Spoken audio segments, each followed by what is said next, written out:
All right, still continuing in this discussion about the instrument of the Presidential Prerogative of Mercy that is called the Grant of Clemency 2025 that became very controversial because of some names, some persons, the degree of the crimes they committed and their sentencing, the way they were pardoned in that list that was released almost 10 days ago.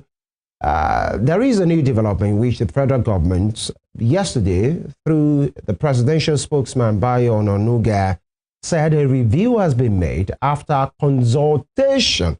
Those were his words: consultation with the Council of State and public outcry.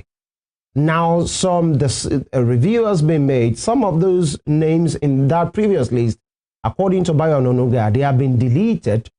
Some that were totally released before, their sentencing have been commuted, like the case of Marian Sanda that was released in that previous list. She has been commuted to 12 years imprisonment, in which she has served more than 6 years, maybe less than 6 years to go. And the document you have on your screen that is coming from Mr. President himself saying, the powers enabling me in that behalf, I, Bola Ahmed Tinubu, upon the powers I have through Section 175 of the Constitution of the Federal Republic of Nigeria, hereby commute the death sentence of the following persons to life imprisonment: Emmanuel Baba, Abubakar Usman, Khalifa Umar, Mohammed Umar. Those have had the death sentence committed to life imprisonment. I've talked about Marian Sanda, now to serve 12 years, less than 6 years more. Then you have other persons in that list as well, those that are involved, like Yusuf Owolabi, Ifeanyi Eze, manslaughter. They were sentenced to life before, and now they are to serve 10 years and to serve 15 years based on educational improvement and all of those things. Now, a review has been made. That is the crux of the matter.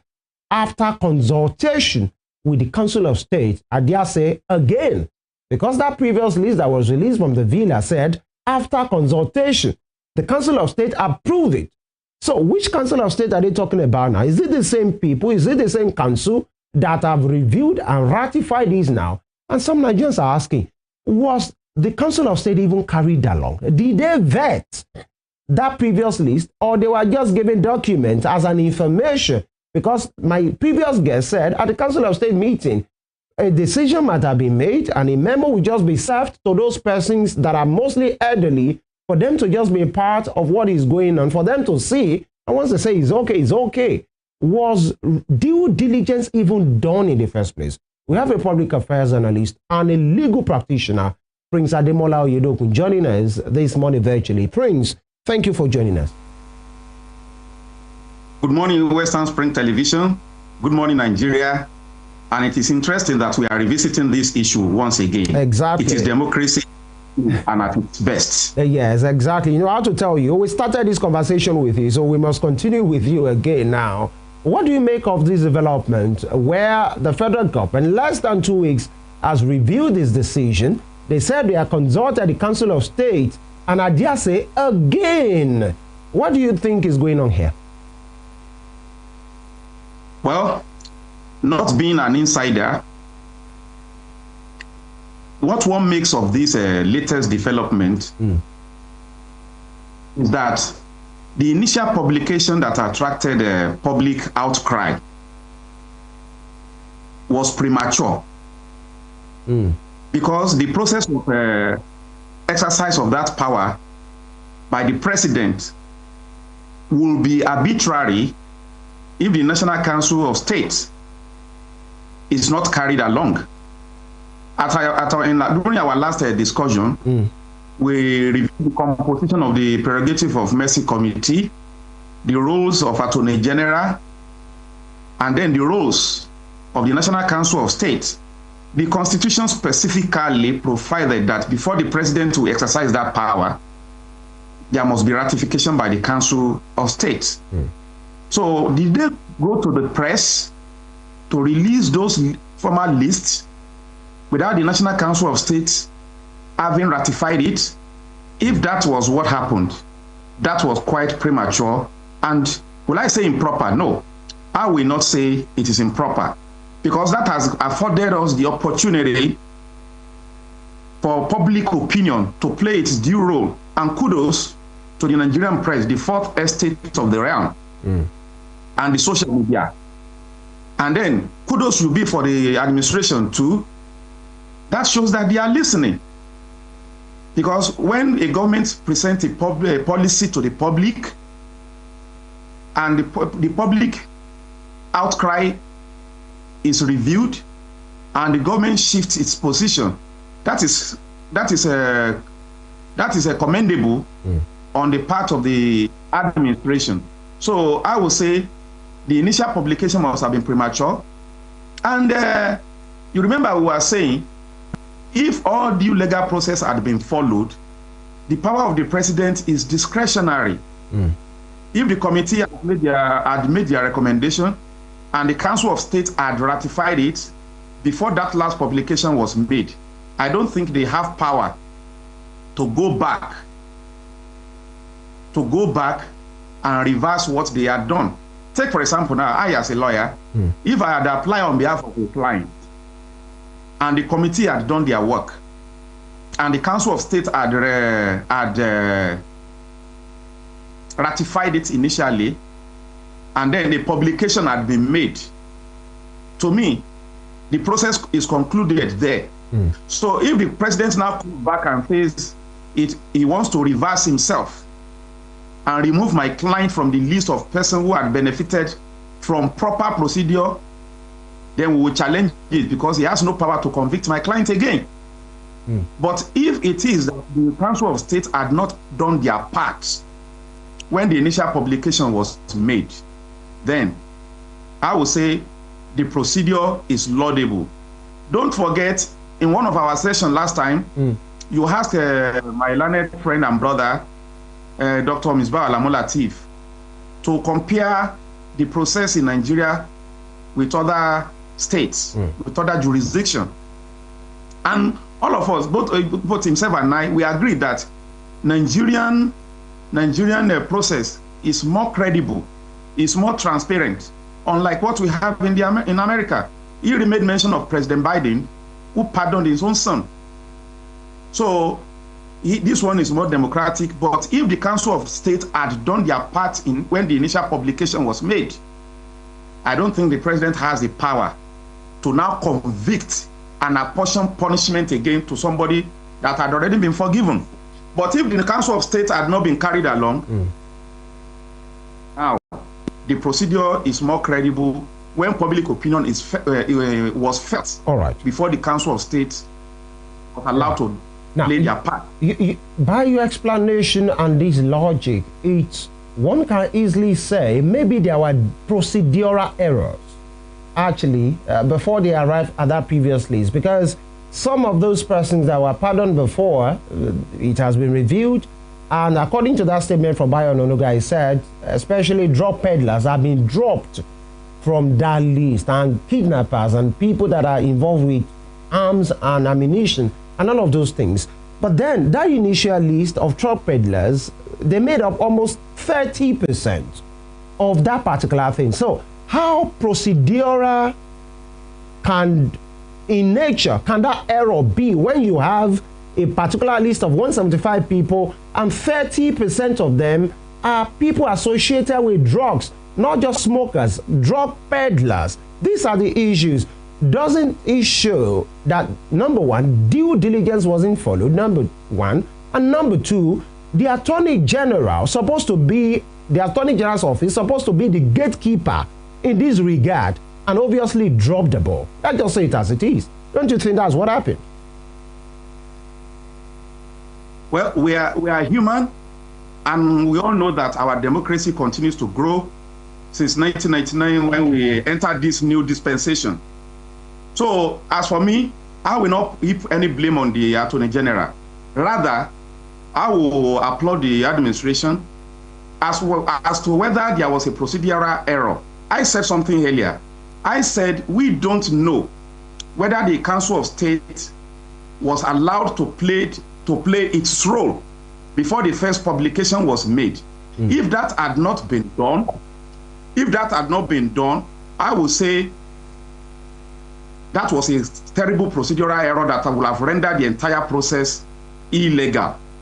But now that the Council of State has been said to be part of the process, I don't think it has been expressly stated that ratification by Council of State. The initial publication that was made, Council of State was not said to have ratified it. And I don't believe the president will have signed the order that has just been officially gazetted if the Council of State had not ratified it. Barrister, permit me to come in here. I saw... No gazette was published at the last time, and that means the process had not concluded. All right. Permit me to say, because I've been looking for that statement from the handle of Bayonu. I think the initial one was released by Sunday Diary. I've been trying to get it. Now, these are some of these issues to say it was expressly stated that the Council of State was in the know of that particular one, and that statement emanated from the villa. It wasn't from a leaked memo. It wasn't from an interview. It emanated from the villa. Now that we are here, are we just trying to say everything that has happened in the past, just let it go? It has been reviewed, and that is it. Are you saying that's the best we can do in Nigeria in 2025, and nobody should be sanctioned in as much it has been reviewed, and that's all? And in that regard, the buck stops at the desk of the Mr. President. The buck stops on it is his call. I think there should be an internal review and disciplinary action. If the initial publication also made mention of Council of State having participated in the initial list of beneficiary of the Prerogative of Mercy, and then the Council of State, then I raised this important legal issue earlier on. If, for example, my client had been ratified by Council of State and a press statement had been issued by a spokesperson of the president that after the Council of State ratification, my client has been pardoned, I will challenge this second publication that is removing the name of my client. Because after that publication, technically speaking, the person is entitled to full benefit of pardon that he has been granted and ratified by Council of State. So Council of State going back or reversing it herself, or the president reversing himself, as far as I'm concerned, they don't have that power. They don't have that, what I would call quasi-judicial power, to set aside a ratified pardon that has been granted and published. They don't have such power. And it's a fatal error, it's an embarrassing error, no matter how you look at it. And the beneficiary who has now been removed from the initial ratified and published pardon, they have rights to challenge their trial, because it's like a double jeopardy for them. They were convicted, they have been fully pardoned, and then the president will come back and say, take him back. I don't think they have that power. That power is not provided in the Constitution. All right. I'm trying to get that document, and hopefully we put it up before at the end of the program. Okay, I think I've seen it now. Details of the presidential pardon and clemency, October 12, 2025, Presidential Villa State House, and they talked about people that are granted pardon and all of those things. And one of those lines reads that in all, the Presidential Advisory Committee on the Prerogative of Mercy, chaired by the Attorney General and Justice Minister Prince Lateef Olasunkami Fagbemi, recommended pardon for 2 inmates, 15 former convicts, 11 of whom have died. The committee recommended clemency for 82 inmates and commutation of sentences for 65 inmates. 7 inmates on death row also benefited from the presidential reprieve. The committee recommended that the president should commute their death sentences to life imprisonment. Prince Fagbemi presented the committee's report at the Council of State meeting chaired by President Bola Ahmed Tinubu, and then they listed the full list of beneficiaries of President Tinubu's mercy. That was exactly what that statement read. So what do you say to that? committee recommended, and it was presented to the Council of State. Yeah. Chaired by the president. Yes. And it was published. Then, to me, they don't have power. They don't have the power to reverse themselves. At the point it was shared by the president and ratified by the Council of State, the process concluded. Where is the power for the president to now try, convict, and resentence those people from our constitution? It does not exist. It does not exist. It does not exist. All right. So, and whoever is concerned, they have the right to challenge the irregularity, which is, to me, is fundamental. So you are saying this review of Mr. President right now, if actually the first list went through the right procedures, as we have seen in that statement, and it concluded. Yes. Are you saying it's an illegality? It is an illegality. If the initial one had been fully considered and ratified by the Council of State, and the president was the chair, and it was published, the process concluded there and then. Then show me the power where the president can now, a person that had been erstwhile pardoned, be taken back to prison, or be resentenced back to death, or be recommitted to longer or shorter terms of imprisonment. But the president said at that time, or the AGF rather, when that noise was much, that yes, that was done, but none of them have been released, that they are still there. It was only the announcement that was made. That's number one.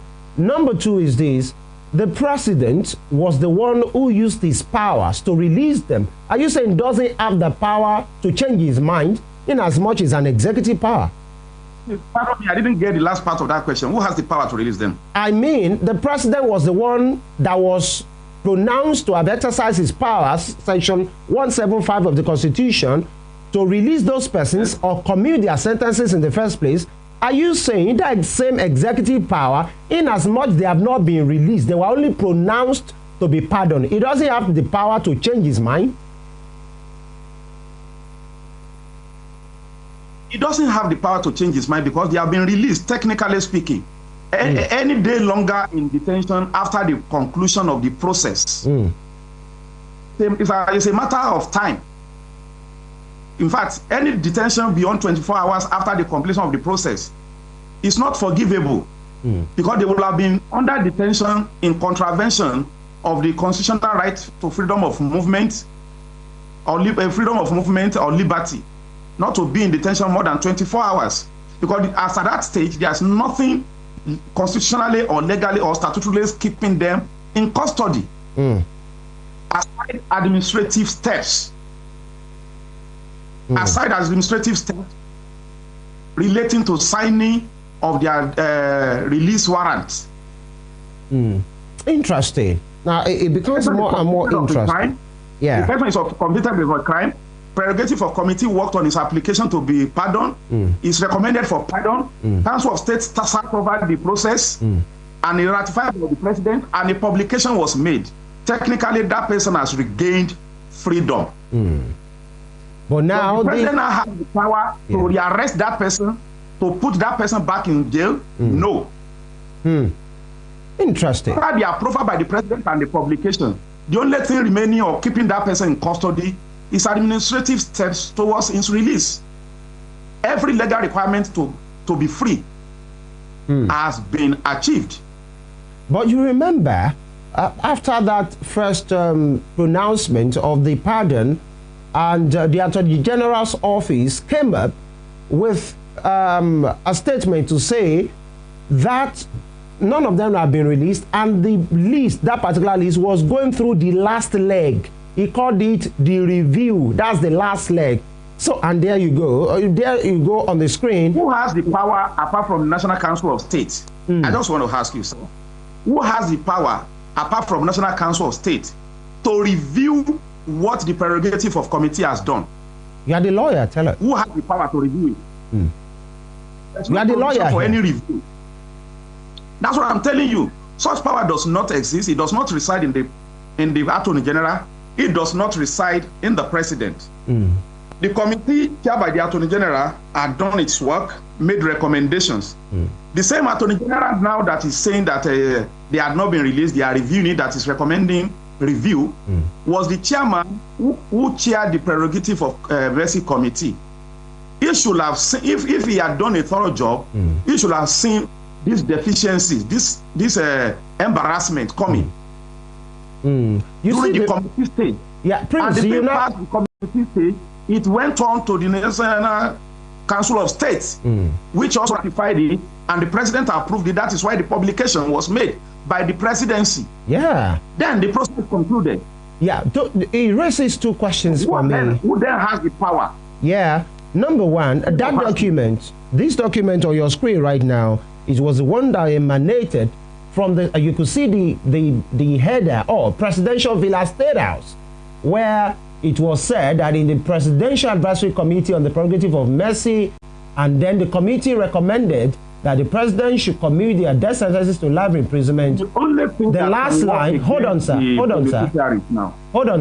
Prince Fagbemi presented the committee's report at the Council of State meeting chaired by President Bola Ahmed Tinubu. So, you now remember why I'm telling you that some are saying the AGF has done a very bad job in this regard. But you said we are only human. No doubt about that. No doubt about that. But you said we are only human, and some are saying it has a lot of explanations to do. It should stop doing this damage control.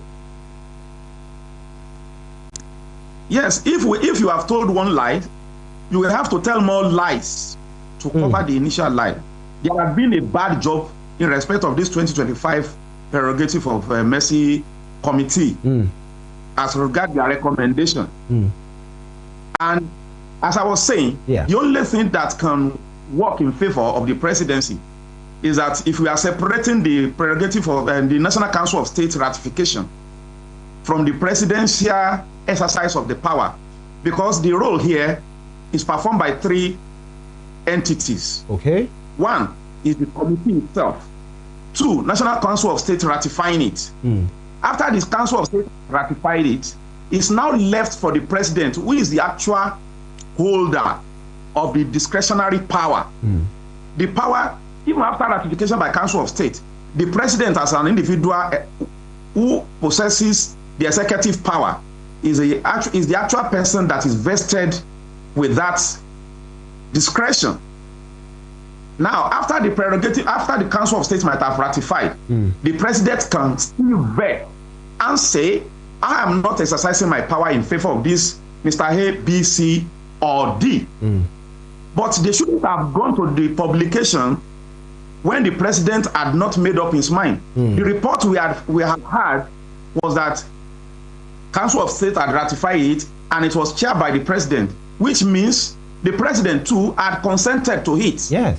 But this order now that have been signed is post-dated.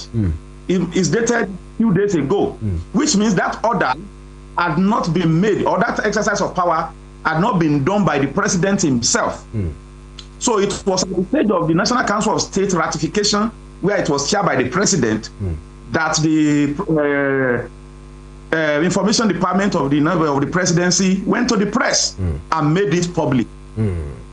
So it is a very study process, and we can always do better. And I believe they will improve from this. All right, because some have been saying, if actually, and as I said, our democracy is growing. We have learned a lot from this. All right, because some are saying if you are not ready, that's why I had to make those points. It wasn't said at an interview. It wasn't said at, like a leaked memo. It was a statement from the villa itself. So why go to the press? Why go public when you are still going to review? And that's why I'm saying, that's why some are saying that issue of review is just a face-saving thing. And the presidency have not done well at all, especially the AGF in this regard. Now, two cases for me. Mariam Sanders' complete pardon has been commuted, reviewed, and the death sentence committed to 12 years, and she has 6 years, less than 6 years to go right now. Do you think that's fair enough? Yeah, Sanders' term is committed to 12 years imprisonment. Yeah. And we also have some people whose terms are committed to life imprisonment. Yeah. Whatever the consideration the presidency had in making and committing our own to 12 years following the public outcry, it is discretionary, as I said. Once due process has been followed, that power is unquestionable by anybody in the court of law. Once due process has been followed. And I have nothing to question the presidency about on that. All right. All right. Prince. There are a lot of people whose death sentence is committed to life imprisonment. If I were to be the one exercising the presidential power in this regard, the best I can do for Sanda is to commute our sentence to life imprisonment. Our offense and the mode of executing our crime was very, very heinous. Heinous, right? Because there were insinuations and persons saying it was premeditated, that she had been threatening to deal with the man even before that really happened. So it wasn't just a crime of the moment. Now, moving forward. I was in court most of the time during our trial. I've read the judgment several times and was there. I was actually present the day it was sentenced. Right. So, moving forward, what can we learn from this? And this will be your parting shot, because some have said, in fact, it's unfair on on victims. And number two, that it does not do our society a great deal of good, because that means people know that they can do anyhow and they will still have a second chance at life in gaining their freedom into the society. Some are saying strike it off. Some are saying let's review it. What do you think is the biggest lesson for you in this mess of this prerogative of mercy? The biggest lesson we have learned is that the exercise of that power now will always come under scrutiny, better scrutiny than we have had in 2025. And as I said, it's a game for our democracy. We are still a developing democracy. We will always improve in our legal, legislative, and executive processes. This is a very good one. And you will realize that because of public outcry, a lot of drug convicts, kidnapping convicts, and other capital offenses convicts, whose pardon had been reversed following public opinion, overwhelming public opinion. It sounds a very strong warning to anybody who thinks that they will always have opportunity of being pardoned if they commit an offense. So the initial negative impression that was created by the initial publication, I think has been greatly corrected. All right. And that is praiseworthy. All right. Thank you very much, Public Affairs Analyst and a lawyer, Prince Ademola Oyedokun. Thank you for your time and your take on this matter. Thank you very much. All right. You're welcome. And this will be the size of the program today. We want to say thank you. And of course, trust us to always bring these to you on a platter. This is our nation, and we must do well and do better. Femi Ojo is my name. I'll see you tomorrow for the TGIF edition of this program. You can have a recap of this program on our YouTube channel at Western Spring Television NG, and of course on our Facebook page at Western Spring Television. For more exciting programs, drop your comment, share, like, subscribe, follow us. Again, I'm Femi Ojo. Shout out to the production team. I'll see you tomorrow. In whatever you do,